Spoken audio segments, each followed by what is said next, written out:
पूर्णोषणपिदमपिकलैषुवक्कीः अस्योद्भवादिदमशेषविशेषतोऽपि वन्द्यं सदा प्रियतमं नमसन्नमामि कृष्णाय वासुदेवाय हरये परमात्मने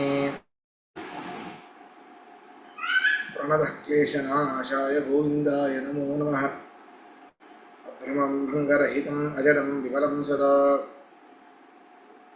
आनन्दतीर्थमतुलं भजेदावदरयामहम् श्रीमण्डलमध्यस्थाः पूर्णबोधमतानुगाः वैष्णवाः विष्णुसदयाः तान् नमस्ते गुरून् मम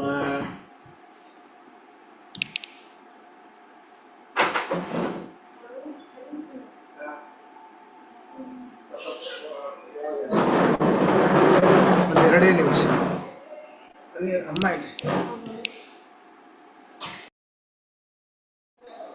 ತಪಸ್ವಾಧ್ಯಾಯ ಶುಶ್ರೂಷಾ ಕೃಷ್ಣಪೂಜಾ ರತಂ ಮುನಿಂ ವಿಶ್ವೇಶಂ ಇಷ್ಟದಂ ವಂದೇ ಪರಿವ್ರಾಟ್ ಚಕ್ರವರ್ತಿಂ ಶ್ರೀ ಗುರುಭ್ಯೋ ನಮಃ ಹರಿ ಓಂ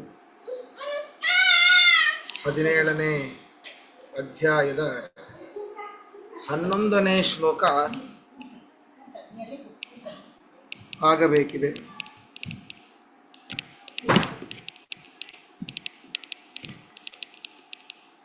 ಹೌದಾ? 11ನೇ ಶ್ಲೋಕನ 11ನೇ ಶ್ಲೋಕ ಶುರು ಮಾಡಿದ್ರಿ, ಒಂದ್ ಸ್ವಲ್ಪ ಅರ್ಥ ಮಾಡಿ ಮುಂದೆ ಹೊರಡ್ಬೇಕಷ್ಟೇ. ಅರ್ಧ ಆಗಿದೆ. ಸರಿ ಸರಿ, ಇನ್ನೊಮ್ಮೆ ಓದೋಣ. ಅಫಲಾಕಾಂಕ್ಷಿಭಿರ್ಯಜ್ಞೋ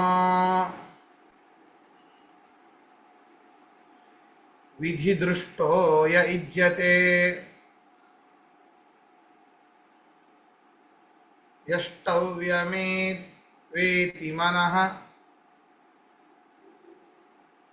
ಸಮಾಧಾಯ ಸ ಸಾತ್ವಿಕಃ.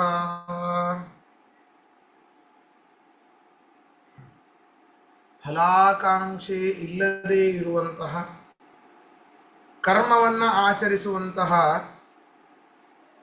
ಆಚರಿಸುವ ವ್ಯಕ್ತಿ, ಆ ಒಂದು ಕರ್ಮ ಏನಿದೆ ಅದು ನನ್ನ ಕರ್ತವ್ಯ ಎನ್ನುವಂತಹ ಭಾವನೆ ಬೇಕು. ನಮ್ಮ ಕರ್ತವ್ಯಕ್ಕೆ ಫಲದ ಅಪೇಕ್ಷೆ ಇರೋದಿಲ್ಲ. ತಂದೆ ತಾಯಿಗಳು ಮಕ್ಕಳನ್ನು ಸರಿಯಾಗಿ ನೋಡಿಕೊಳ್ತಾರೆ, ಅದು ಅವರ ಕರ್ತವ್ಯ.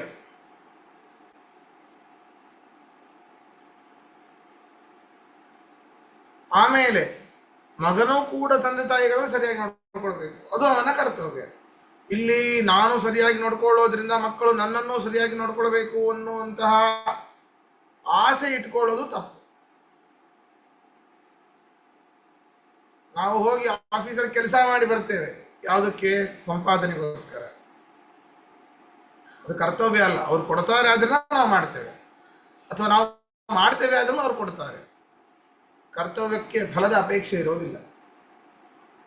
ಈ ರೀತಿ ಕರ್ತವ್ಯ ಅಂತ ಭಾವಿಸಿ ಶಾಸ್ತ್ರದಲ್ಲಿ ವಿಹಿತವಾದ ಅನೇಕ ಕರ್ಮಗಳನ್ನು ಮನಃಪೂರ್ವಕವಾಗಿ ಯಾರು, ಅದರಲ್ಲೂ ಮೊದಲಾದಂತಹ ಯಜ್ಞವನ್ನು ಯಾರು ಮಾಡ್ತಾರೋ ಅದು ಸಾತ್ವಿಕ ಯಜ್ಞ ಅಂತ ಕೃಷ್ಣ ಹೇಳ್ತಾ ಇದ್ದಾನೆ. ಅರ್ಥ ಬರ್ಕೊಳ್ಳಿ. ಅಫಲಾಕಾಂಕ್ಷಿಭಿಃ,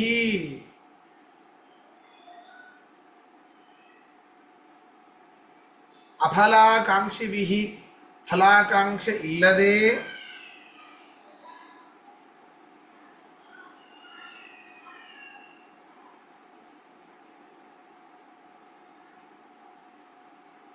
ಕರ್ಮವನ್ನು ಆಚರಿಸುವುದು,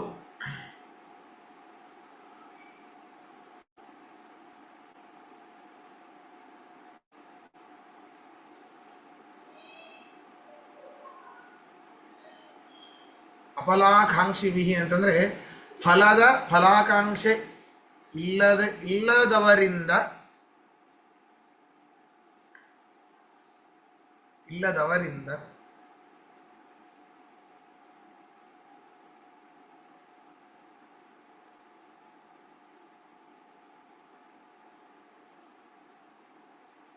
ಯಹ ಯಜ್ಞಃ ವಿಧಿ ದೃಷ್ಟಃ, ಯಹ ಯಜ್ಞಃ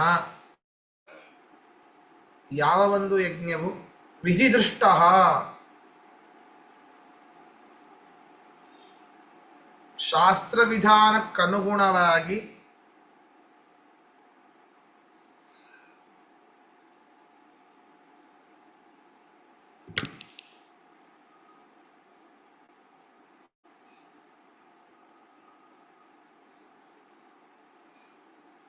ಶಾಸ್ತ್ರವಿಧಾನಕ್ಕನುಗುಣವಾಗಿ ಯಷ್ಟವ್ಯಮೇವೇತಿ ನಮ್ಮ ಕರ್ತವ್ಯವೆಂದು ಭಾವಿಸಿ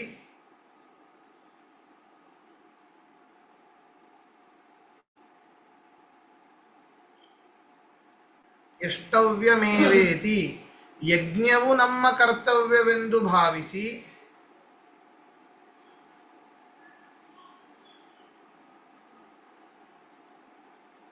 ಮನಸ್ಸಮಾಧಾಯ ಮನಃಪೂರ್ವಕವಾಗಿ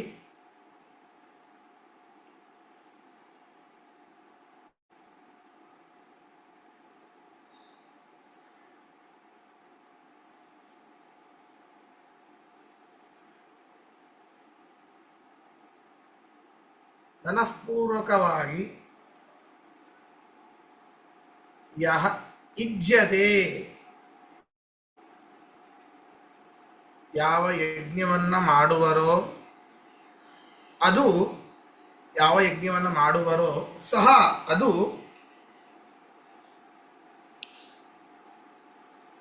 ಸಾತ್ವಿಕ ಸಾತ್ವಿಕವಾದ ಯಜ್ಞ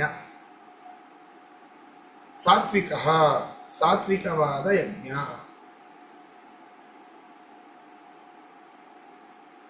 ಪ್ರಶ್ನೆ ಇದ್ರೆ ಕೇಳಿ.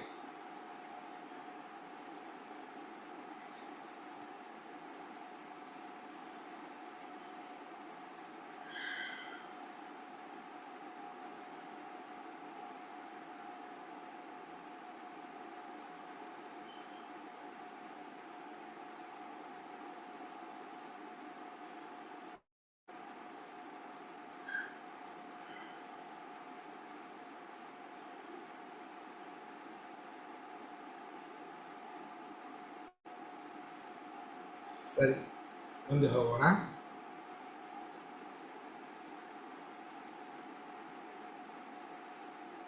ಅಭಿಸಂಧಾಯತು ಫಲಂ ದಂಭಾರ್ಥಮಪಿ ಚೈವ ಯತ್ ಇಜ್ಯತೆ ಭರತಶ್ರೇಷ್ಠ ತಂ ಯಜ್ಞಂ ವಿದ್ಧಿ ರಾಜಸಂ.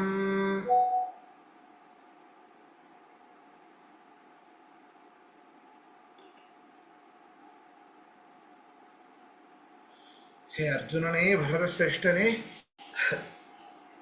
ಯಾರು ಫಲಂ ಅಭಿಸಂಧಾಯ ವಿಷ್ಣು ಪ್ರೇರಣೆಯ ವಿಷ್ಣು ಪ್ರೀತ್ಯರ್ಥಂ ಅಂತ ಹೇಳದೇನೆ ಶರೀರೇ ಉತ್ಪಸ್ಯಮಾನ ವಾತ ಪಿತ್ತ ಕಫ ದೋಷ ಉನ್ಮೂಲನ ತ್ರಿದೋಷಾನ್ಯತಮ ಪ್ರಕೋಪೋದ್ಭೂತ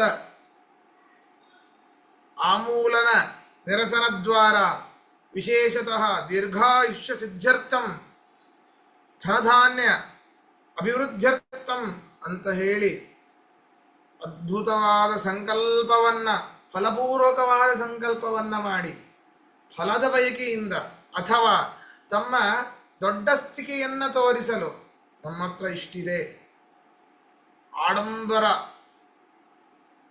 ನಾನು ದೆಹಲಿಯಲ್ಲಿದ್ದಾಗ ಅಲ್ಲಿ ಮೀರಾ ರಾಡಿಯಾ ಅಂತ ಒಬ್ಬಳಿದ್ಲು, MLA ಕ್ಯಾಂಡಿಡೇಟ್ ಅವಳು.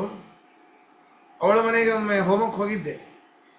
ಅಲ್ಲಿ ಮಂತ್ರಾಕ್ಷತೆ ಕಾಳು, ಬಾಸುಮತಿ ರೈಸ್ ರೀ. ನೋಡ್ತೀವಿ ಇಷ್ಟು ಉದ್ದುದ್ದ ಬಾಸುಮತಿ ಮಂತ್ರಾಕ್ಷತೆ, ದೊಡ್ಡಸ್ತಿಕೆ. ಹೌದಾ? ಊಹೆ ಮಾಡ್ಲಿಕ್ಕೆ Acharya, Niira Radia she was in a big controversy. ಹೌದೌದೌದು ಅಲ್ವಾ? ಹೌದು. And she was very notorious lady. ಹೌದು. ಅವಳು ಆಗಾಗ ನಮ್ಮ ವಿದ್ಯಾಪೀಠಕ್ಕೆಲ್ಲ ಬರ್ತಿದ್ಲು. ಅದರಿಂದ ಬಹಳ ಅಲ್ಲಿ ಪರಿಚಯ ಇತ್ತು. ಅದರಿಂದ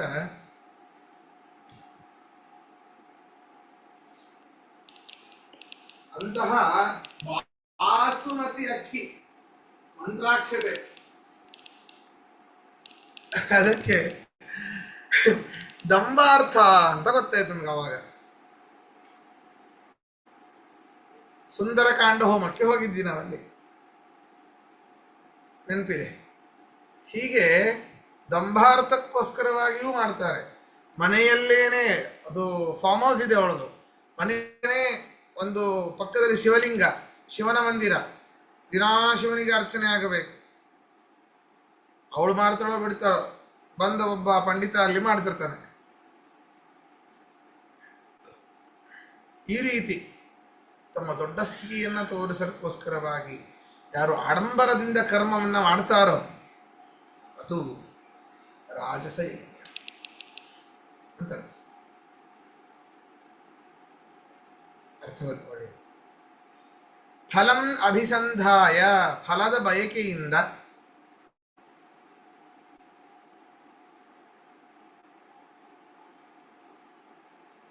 ದಂಭಾರ್ಥಮಪಿ ಚೈವ ಯತ್, ತನ್ನಲ್ಲಿರುವ ದೊಡ್ಡ ಸ್ಥಿತಿಯನ್ನು ತೋರಿಸಲು ಆಡಂಬರದಿಂದ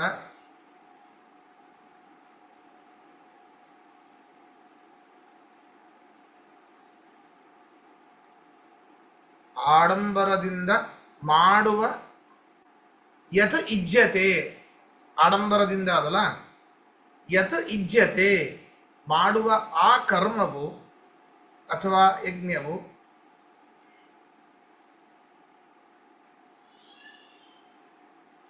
ತಂ ಯಜ್ಞ, ಆ ಯಜ್ಞವನ್ನು, ತಂ ಯಜ್ಞಂ ಆ ಯಜ್ಞವನ್ನು, ಭರತಶ್ರೇಷ್ಠ ಎಲೈ ಅರ್ಜುನನೇ, ರಾಜಸಂ ವಿದ್ಧಿ,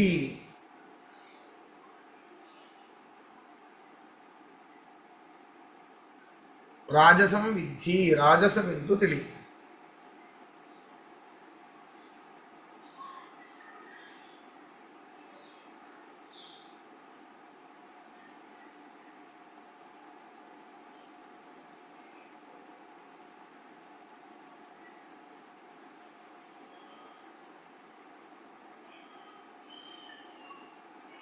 ಪ್ರಶ್ನೆ ಇದಕ್ಕೆ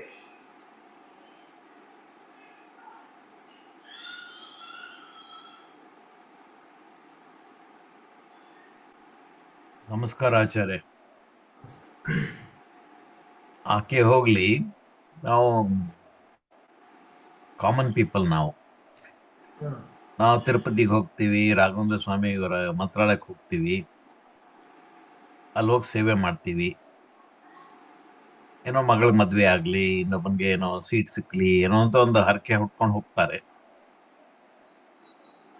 ಅದೂ ಇದಲ್ಲೇ ಬೀಳುತ್ತೋ, ಯಾಕಂದ್ರೆ ಸ್ವಕಾರ್ಯ ಆಗೋಯ್ತು, ಅದು ನಿಷ್ಕಾಮ ಕರ್ಮ ಅಲ್ಲ ಅದು.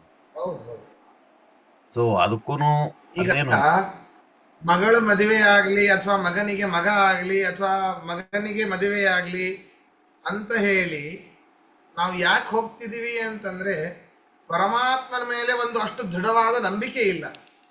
ಓ, ನೀವು ಉಲ್ಟಾ ಹೇಳ್ತೀರಿ ಅಂದ್ರೆ ನಾನು ಅನ್ಕೊಂಡಿದ್ದೆ. ನಂಬಿಕೆ ಇದೆ ಅಂತ ಹೋಗ್ತಾ ಇದೀವಿ, ಅವ್ನ್ ಮಾಡಿದ್ರೆ ಅಲ್ಲಲ್ಲ. ಈಗ ನಾವು ಅಲ್ಲಿ ಹೋಗಿ ಯಾಕೆ ಕೇಳ್ತಾ ಇರೋದು ಅಂತ, ಇಲ್ಲಿಯ ತನಕ ಆ ಎಲ್ಲ ಕೆಲಸಗಳು ಯಾಕೆ ಮಧ್ಯದಲ್ಲಿಯೇ ನಿಂತಿವೆ? ನಂಬಿಕೆ ಇಲ್ಲದ ಕಾರಣ, ದೃಢವಾದ ನಂಬಿಕೆ ಇಲ್ಲದ ಕಾರಣ. ನಂಬಿಕೆ ಇದ್ದಿದೆ ಇಷ್ಟೊತ್ತಿಗೆ ಯಾವಾಗೋ ಆಗೋ ಹೋಗ್ಬಿಡ್ತಿತ್ತು. ಸೊ ಒಟ್ಟಾರೆ ನೀವೇನ್ ಹೇಳ್ತಾ ಇರೋದು ಅಂದ್ರೆ ದೇವರ ಅನುಗ್ರಹ ಇಲ್ಲ, ಅದಕ್ಕೋಸ್ಕರ ಆಗಿಲ್ಲ. ಅದು ದೇವರ ಅನುಗ್ರಹ ಇದ್ರೆ ಹಾಗೆ ಆಗತ್ತೆ, ಇಲ್ದರೆ ಆಗದೇ ಇಲ್ಲ. End of story. ಸೊ ನೀವು ಹಾಗಾದ್ರೆ ಹೋಗ್ಲೇಬಾರದು ಅಂತೇನಿಲ್ಲ, ಅದೇನು ಕೇಳಬಾರ್ದು, ವಿಶೇಷವಾದ ಸ್ಥಳಗಳಷ್ಟೇ. ಅಲ್ಲಿ ನೀವು ಉರುಳು ದಂಡೆ ಹಾಕ್ರಿ, ಇನ್ನೊಂದು ಹಾಕ್ರಿ, ಏನು ಆಗಲ್ಲ, ಅಷ್ಟೇನೆ ಆಗೋದು. ಧನ್ಯವಾದ. ಯಾರೋ ಏನೋ ಹೇಳ್ತಾ ಇದ್ರು, ರಮಾದೇವಿ ಏನೋ ಕೇಳ್ತಾ ಇದ್ರ ನೀವು? ಅಲ್ಲ ನಾನು ಅರುಣ, ಹಾ ಹೇಳಿ. ನಂಬಿಕೆ ಇಟ್ಕೊಳ್ರಿ, ಅಲ್ಲೆಲ್ಲ ಹೋಗ್ಲಿದ್ರು ಕೂಡ ಆಗತ್ತೆ. ನಂಬಿಕೆ ಮುಖ್ಯ ಅಲ್ಲ. ಆಮೇಲೆ ಕೆಲವೊಮ್ಮೆ ಅನ್ಕೊಂಡಿರ್ತೇವೆ, ನಮ್ದು ಏನು ಮೈಂಡ್ ಸೆಟ್ ಏನು ಅಂದ್ರೆ ಅಲ್ಲಿ ಪರಮಾತ್ಮನ ವಿಶೇಷ ಸ್ಥಾನ ಇದೆ, ನಾವು ಎಲ್ಲ ಕಡೆ ಪರಮಾತ್ಮನ ವಿಶೇಷ ಸ್ಥಾನ ಇದೆ ಅನ್ನೋದು ನಾನು ನಂಬೋದಿಲ್ಲ. ನಾವು ಅಲ್ಲಿ ಬಂದಿರೋದು.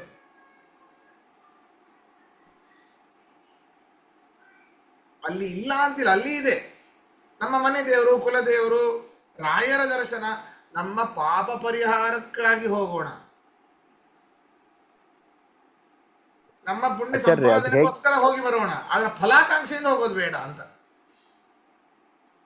ಆಚಾರ್ಯ, ಒಂದು ವಿಚಾರ ನೀವು ಹೇಳಿದಿಕ್ಕೆ, ಎಲ್ಲ ಕಡೆ ಇದ್ದಾನೆ ಅಂತ ಒಪ್ಕೋತೀವಿ, ಆದ್ರೆ ಆ ಜಾಗದಲ್ಲಿ ವಿಶೇಷವಾಗಿದ್ದಾನೆ ಅಂತ ಒಪ್ಕೋತಾರೆ. ಹೌದು, ಅದೇ ಹೇಳ್ತಾ ಇದ್ದೀನಿ ನಾನು.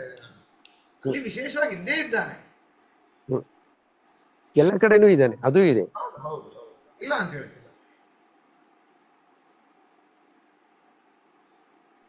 ಆಚಾರ್ಯ, ಇನ್ನೊಂದು ಪ್ರಶ್ನೆ, ಅವನು ಅನುಗ್ರಹಿಸ್ಬೇಕಾದ್ರೆ ಅದು ನಮ್ಮ ಕರ್ಮದ ಫಲದ ಮೇಲೆ ಮಾತ್ರ ಅವನು ಅನುಗ್ರಹಿಸ್ತಾನೆ, ಇಲ್ಲ ಅಂದ್ರೆ ಮಾಡೋದಿಲ್ಲ ಅಲ್ವಾ? ಹೌದು, ನೀವು ಏನು ಮಾಡಿದ್ರು ನಿಮ್ಮ ಪೂರ್ವ ಕರ್ಮ ಏನಿದೆ ಅದರ ಲೆಕ್ಕದಲ್ಲಿ ಫಲ ಕೊಟ್ಕೊಂಡು ಬರ್ತಾನೆ, ಅಷ್ಟೇ. ಅಷ್ಟೇ ಅಲ್ವಾ? ಈಗ ಅದರ ಲೆಕ್ಕದಲ್ಲಿ ಏನೇ ಬ್ರಾಹ್ಮಣ ಜನ್ಮ ಕೊಟ್ಟಿದ್ದಾನೆ, ಹಾ, ಅದರ ಲೆಕ್ಕದಲ್ಲಿ ಏನೇ ಒಳ್ಳೆ ಬುದ್ಧಿ ಕೊಟ್ಟಿದ್ದಾನೆ, ಅದರ ಲೆಕ್ಕದಲ್ಲಿ ಈಗ ನಾವೆಲ್ಲ, ನಾನು ಪಾಠ ಹೇಳ್ತಿದ್ದೇನೆ, ನೀವು ಪಾಠ ಕೇಳ್ತಾ ಇದ್ದೀರಿ, ಎಲ್ಲ ಸಮಯವನ್ನ ಬದಿಗೆ ಒತ್ತಿ, ನಿಮ್ಮ ಕೆಲಸಗಳನ್ನ ಬದಿಗೆ ಒತ್ತಿ ಇದಕ್ಕೆ ಸಮಯ ಕೊಡ್ತಾ ಇದ್ದೀರಿ. ಅದ್ಭುತವಾದ ಅವಕಾಶ. ಅದಕ್ಕೆ ನಮ್ಮ ಕರ್ಮಗಳ ಪುಣ್ಯ ಮೇಲೆ ಬರುತ್ತೋ focus ಬಿಡುತ್ತೋ ಮಾಡ್ಕೊಂಡು ಹೋಗ್ಬೇಕು. ಸೆಕೆಂಡ್ರಿ, ಆದ್ರೆ ಪಾಪ ಅಂದ್ರೆ ನಾಶ ಆಗೇ ಆಗತ್ತೆ. ಶ್ರುತಂ ಹರತಿ ಪಾಪಾನಿ. ಸ್ವಚ್ಛವಾದ ಮೇಲೆ ನಮ್ಮ ಅಂತಃಕರಣ ಶುದ್ಧವಾದಾಗ ಅಲ್ಲಿ ಪರಮಾತ್ಮನ ಭಕ್ತಿ ಮೂಡುತ್ತೆ, ಇರೋ ಭಕ್ತಿಯೂ ಜಾಸ್ತಿ ಆಗತ್ತೆ. ಭಗವದ್ಗೀತೆ ಅದ್ಭುತ ಗ್ರಂಥ. ಒಟ್ಟಾರೆ ಏನಂದ್ರೆ ನಿಮ್ ಪ್ರಾರಬ್ಧ ಕರ್ಮ ನೀವು ಅನುಭವಿಸ್ಲೇಬೇಕು, ಅದನ್ನ ಉಣ್ಲೇಬೇಕು ನೀವು. ಅನಿವಾರ್ಯ, ಅದು ಎಂತಹ ಅಪರೋಕ್ಷ ಜ್ಞಾನಿಗೂ ಕೂಡ ಅನಿವಾರ್ಯ.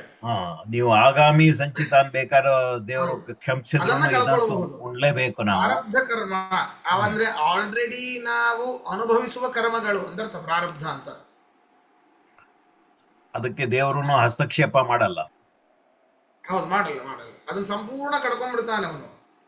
ಶುರುವಾಗಿದ್ದೇನಿದೆ, ಈ ಒಂದು ಜನ್ಮ ಏನಿದೆ ಅದನ್ನ ಕಳಿಲೇಬೇಕು. ಅದ್ರ ಅದೇ ಮಮಕಾರ ಅಂತ ಹೇಳ್ತಾ ಇದ್ದೀನಿ, ಹೆಣ್ಮಕ್ಳಂತೂ ಈ ಒಂದು ಕೊಟ್ಟಿದ್ದೆ. ಜನ್ಮ ಆದ ತಕ್ಷಣವೇ ಮೋಕ್ಷ ಸಿಗತ್ತೆ ಅಂತೇನಿಲ್ಲ. ಅಯ್ಯೋ, ಇಲ್ಲ. ಅಪರೋಕ್ಷ ಜ್ಞಾನಿಗೂ ಕೂಡ ಬಹುನಾಂ ಜನ್ಮನಾವಂತೆ ಜ್ಞಾನವಾನ್ ಮಾಂ ಪ್ರಪದ್ಯತೆ. ನಾವೆಲ್ಲ ಅವ್ರಿಗೆ ಸೀಟ್ ಗ್ಯಾರಂಟಿ, ಬಟ್ ಯಾವಾಗ ಅಂತಿಲ್ಲ, ಯಾವ ಬ್ಯಾಚ್ ಅಂತಿಲ್ಲ, ರಿಸರ್ವ್ಡ್ ಆಲ್ರೆಡಿ. ಟ್ರೈನ್ ಲೇಟ್ ಆಗೋಯ್ತು. ಈ ಮಠದಲ್ಲಿ ಶಾಲ್ ಹಾಕಿರ್ತಾರಲ್ಲ ಹಾಗೆ ಊಟಕ್ಕೆ, ಅದ್ 10 ಗಂಟೆಯಿಂದಾನೇ ಹಾಕೊಡೋದನ್ನ. ನಮ್ಮವ್ರು ಬರ್ತಾರ್ರಿ ಆ ಕಡೆ ಕೊಡ್ರಿ ಅಂತ ಹೇಳ್ತಿರ್ತಾರಲ್ಲ ಹಾಗೆ ಆಯ್ತಾ ಇರ್ತಾರಲ್ಲೂ. ಸರಿ, ಮುಂದೆ ಹೋಗೋಣ. ವಿಧಿಹೀನಮಸೃಷ್ಟಾನ್ನಂ ಮಂತ್ರಹೀನಮದಕ್ಷಿಣಂ ಶ್ರದ್ಧಾವಿರಹಿತಂ ಯಜ್ಞಂ ತಾಮಸಂ ಪರಿಚಕ್ಷತೆ. ಶಾಸ್ತ್ರ ವಿಧಿಗೆ ವಿರುದ್ಧವಾದ, ನೋಡ್ರಿ, ನಾವು ಯಾವಾಗ ಯಜ್ಞ ಮಾಡ್ತೇವೋ, ಸಾತ್ವಿಕದಲ್ಲಾಯ್ತು ರಾಜಸಲ್ಲಾಯ್ತು, ಅಲ್ಲಿ ಅನ್ನದಾನ ಇರಲೇಬೇಕು. ಅನ್ನದಾನ ಬಹಳ ಮುಖ್ಯ. ಹೋಮ ಮಾಡಿದಾಗ ಅನ್ನದಾನ ಆಗಲೇಬೇಕು. ಸುಮ್ಮನೆ ಮನೆಯಲ್ಲೇ ಮಾಡ್ಕೊಂಡು ಮನೆಯಲ್ಲೇ ತಿಂದು ಮನೆಯಲ್ಲೇ ಹಚ್ಕೊಂಡು ಮಕ್ಕೊಂಡ್ಬಿಡ್ತೇವೆ ಅಂತಂದ್ರೆ ಅಲ್ಲ, ಅದು ತಾಮಸ ಯಜ್ಞ. ಅಸೃಷ್ಟಾನ್ನಂ, ಅನ್ನದಾನ ರಹಿತವಾದ, ಮಂತ್ರಹೀನಂ, ಮಂತ್ರೋಚ್ಚಾರಣೆಯೇ ಇಲ್ಲದ, ಅದಕ್ಷಿಣಂ, ದಕ್ಷಿಣೆಯನ್ನ ಕೊಡದೇ ಇರುವಂತಹ.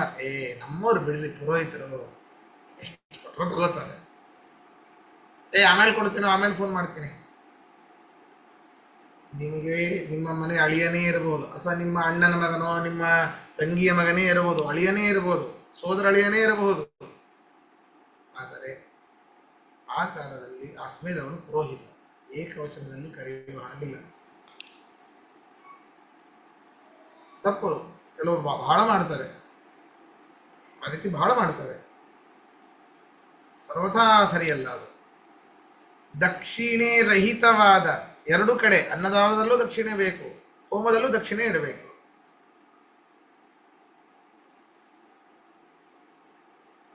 ಯಜ್ಞವನ್ನ ಜ್ಞಾನಿಗಳು ಈ ರೀತಿ ಶಾಸ್ತ್ರ ವಿರುದ್ಧವಾದ, ಅನ್ನದಾನ ರಹಿತವಾದ, ಮಂತ್ರೋಚ್ಚಾರಣೆ ಇಲ್ಲದ, ದಕ್ಷಿಣೆ ನೀಡದ, ಶ್ರದ್ಧಾರಹಿತವಾದ ಯಜ್ಞವನ್ನ ತಾಮಸ ಯಜ್ಞ ಅಂತ ಹೇಳ್ತಾರೆ. ಅರ್ಥ ಬರ್ಕೊಳ್ಳಿ. ವಿಧಿಹೀನಂ, ಶಾಸ್ತ್ರ ವಿಧಿಗೆ ವಿರುದ್ಧವಾದ,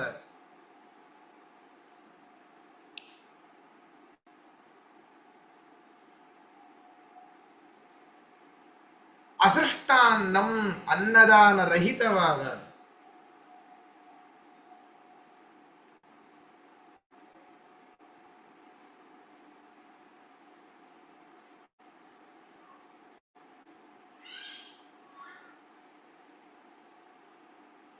ಮಂತ್ರಹೀನಂ, ಮಂತ್ರೋಚ್ಚಾರಣೆ ಇಲ್ಲದ,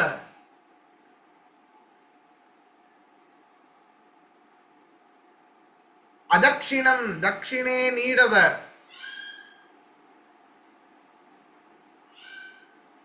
ಶ್ರದ್ಧಾವಿರಹಿತಂ, ಶ್ರದ್ಧಾರಹಿತವಾದ,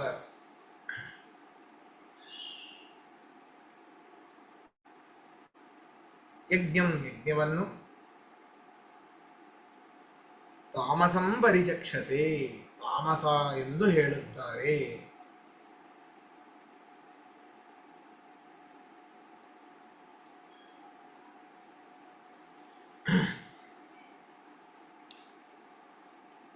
ಪ್ರಶ್ನೆ ಇದ್ರೆ ಕೇಳಿ.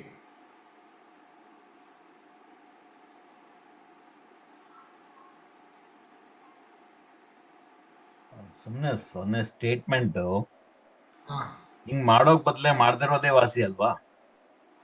ಏನು ಇವೆಲ್ಲ ಶ್ರದ್ಧಾಹೀನಂ, ಮಂತ್ರಹೀನಂ, ಕ್ರಿಯಾಹೀನಂ ಅವೆಲ್ಲ ಇಟ್ಕೊಂಡ್ ಮಾಡ್ದಿ ಏನ್ ಉಪಯೋಗ? ಅದ್ ಮಾಡಿವಿ, ಯಾಕೆ ಮಾಡ್ಬೇಕು? ಅದು ಯಾರಿಗೆ ಸಂತೋಷ? ಅದು ಅರ್ಥ ಆಗಲಿಲ್ಲ ನನಗೆ.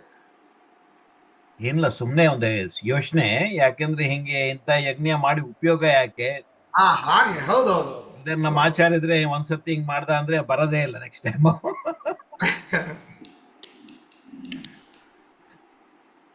ಹೌದು. ಧನ್ಯವಾದ.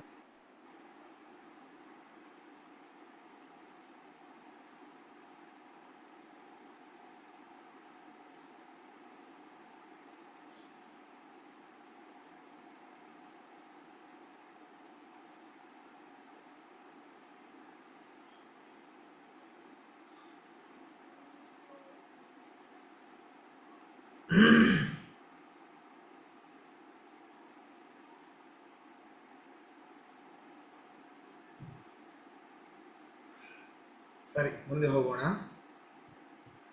ತಪಸ್ಸು, ಆಹಾರ, ಯಜ್ಞ, ತಪಸ್ಸು, ದಾನ. ಸಾತ್ವಿಕ ತಪಸ್ಸು ಯಾವುದು, ರಾಜಸ ಯಾವುದು, ತಾಮಸ ಯಾವುದು? ಅದರ ಬಗ್ಗೆ ಹೇಳ್ತಾ ಇದ್ದಾರೆ. ದೇವದ್ವಿಜ ಗುರು ಪ್ರಾಜ್ಞ ಪೂಜನಂ ಶೌಚಮಾರ್ಜವಂ ಬ್ರಹ್ಮಚರ್ಯಮಹಿಂಸಾ ಚ ಶಾರೀರಂ ತಪ ಉಚ್ಯತೆ. ಶಾರೀರಿಕವಾದ ತಪಸ್ಸು ಯಾವುದು ರೀ?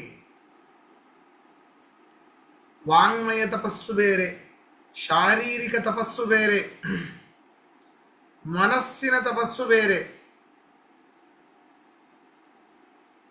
ತಪಸ್ಸುಗಳಲ್ಲಿ 3 ವಿಧ.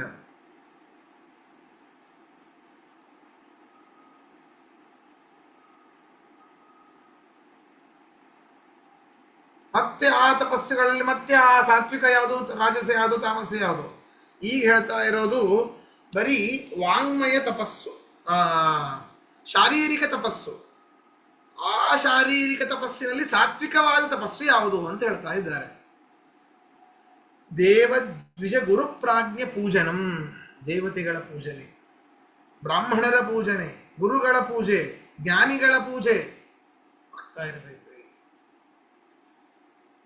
ನಿಮ್ಮ ಹತ್ರ ಎಷ್ಟಿದೆನೋ ಬಿಟ್ಟಿದೆನೋ ಪೂಜೆ ಆಗಬೇಕು. ಜ್ಞಾನಿಗಳ ಪೂಜೆ, ಸಾಕ್ಷಾತ್ ಪರಮಾತ್ಮನ ಸ್ವರೂಪ, ಛಲಪ್ರತಿಮೆಗಳು,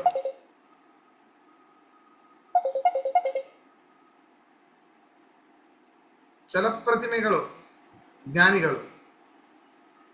ಜ್ಞಾನಿ ಪ್ರಿಯತಮೋ ಮೇ, ಅವರ ಪೂಜೆ ಆಗಬೇಕು. ಪೂಜನ ಶೌಚ ಮಾರ್ಜವಂ, ಬಾಹ್ಯ ಮತ್ತು ಆಂತರಿಕವಾದ ಶುದ್ಧಿ.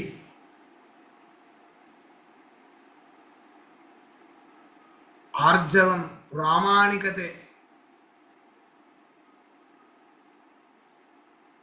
ಬ್ರಹ್ಮಚರ್ಯ,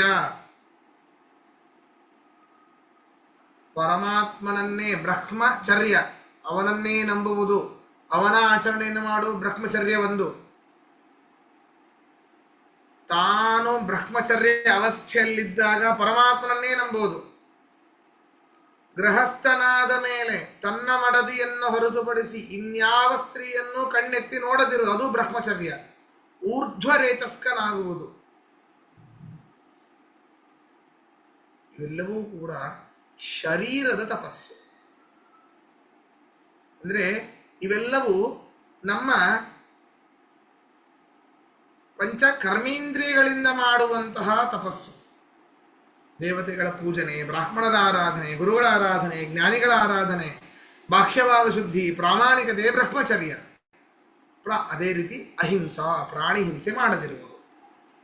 ಇವೆಲ್ಲವೂ ಕೂಡ ಶಾರೀರಿಕ ತಪಸ್ಸು ಅಂತ ಕೃಷ್ಣ ಹೇಳ್ತಾ ಇದ್ದಾನೆ.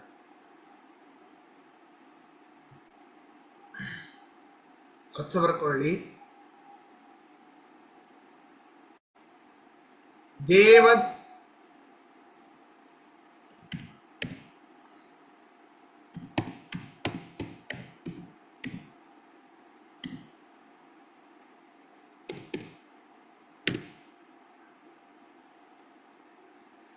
ದೇವದ್ವಿಜ ಗುರು ಪ್ರಾಜ್ಞ ಪೂಜನಂ, ಒಟ್ಟಿಗೆ ಬರ್ಕೊಂಡ್ಬಿಡಿ.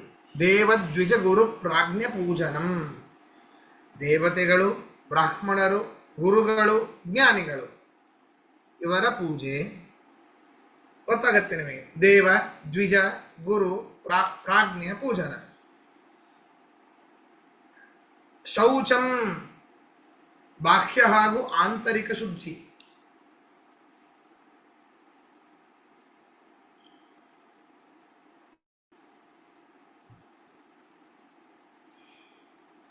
ಆರ್ಜವಂ, ಪ್ರಾಮಾಣಿಕತೆ.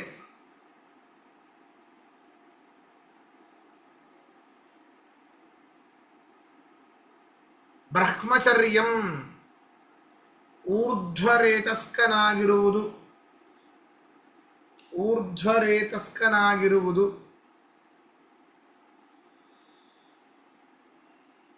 ಅಹಿಂಸಾಚ, ಪ್ರಾಣಿ ಹಿಂಸೆ ಮಾಡದಿರುವುದು. ನಾವೆಲ್ಲ ಏನ್ಕೊಂಡ್ವಿ, ಪ್ರಾಣಿಗಳು ಅಂತಂದ್ರೆ ಯಾರು? 4 ಕಾಲು, 2 ಕೋಡು, 1 ಬಾಲಿರೋದಷ್ಟೇ ಪ್ರಾಣಿಗಳು ಅಂತ. ಯಾರ್ಯಾರಿಗೆ ಪ್ರಾಣ ಇರ್ತದೋ ಅವರೆಲ್ಲರೂ ಪ್ರಾಣಿಗಳೇ ರೀ. ನಾವೆಲ್ಲ ಪ್ರಾಣಿಗಳೇ. ಪ್ರಾಣ ಇದೆ ತಾನೆ ನಮಗೆ. ಪ್ರಾಣಿ ಹಿಂಸೆ ಅಂದರೆ ಜೀವಿಗಳ ಹಿಂಸೆ ಟೋಟಲಿ. ಪ್ರಾಣಿ ಹಿಂಸೆ ಮಾಡದಿರುವುದು. ಇವೆಲ್ಲವೂ ಶಾರೀರಂ ತಪ ಉಚ್ಯತೆ, ಶಾರೀರಿಕ ತಪಸ್ಸು ಎನಿಸುತ್ತದೆ. ಶಾರೀರಿಕ ತಪಸ್ಸು ಎನಿಸುತ್ತದೆ.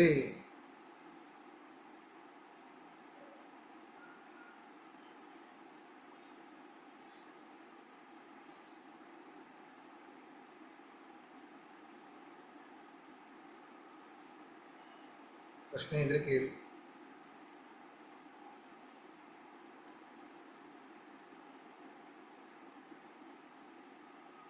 ಸರಿ, ಹಾಗಾದರೆ ಇವತ್ತಿನ ಪಾಠ ಮುಗಿಸೋಣ. ಶ್ರೀಕೃಷ್ಣ